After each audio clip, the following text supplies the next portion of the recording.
We got a package, Bath and Body. We got a package, we got it today. So guys, let's go ahead and do an unboxing. Bath and Body Works. All right, y'all, hopefully you're at a decent angle. I want to show you my Bath and Body Works that came real quick. Say hi, Grace. Hi. So we got these little poppers right here. Got those. All right.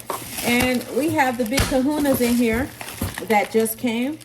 2 of them being candles. If you guys can see, 2 of them are candles. And then the rest of them are the new that just came out. So thank you, Grace, for popping. Like, girl, stop. So we got this to compare with Dawn. Lemon vanilla.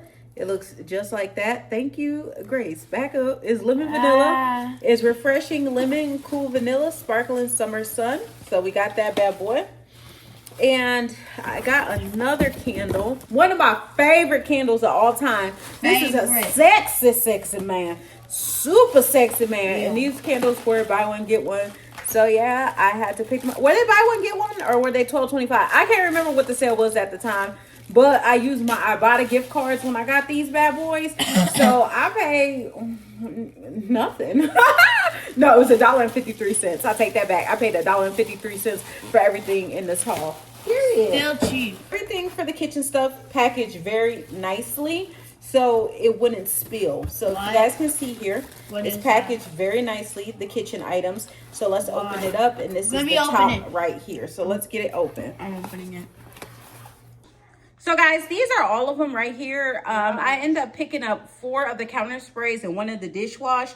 And you're like, girl, why you do it that way when they were buy 2 for whatever? It's because I only really wanted to use my Ibotta gift cards. That was it. I wasn't trying to go above and beyond and use a lot of cash. Like I said, I paid $1.53 out of pocket for everything right here because I used Ibotta cashback that I had available. If y'all not signed up for Ibotta, I'll leave the information below. Sign up, get money back for your receipts and stuff you're gonna buy anyway, okay? And I used my 20% off. So this all really worked out in my favor. And I'm going to be giving y'all full reviews comparing these to the real deal Holyfield, name brands that we're used to from P&G and SC Johnson and all that. So definitely stay tuned for that video. I hope you guys enjoyed this video. Remember, rate, comment, subscribe, and I'll see you guys in the next one. Bye guys. Who's gonna win? Let us know. Don't.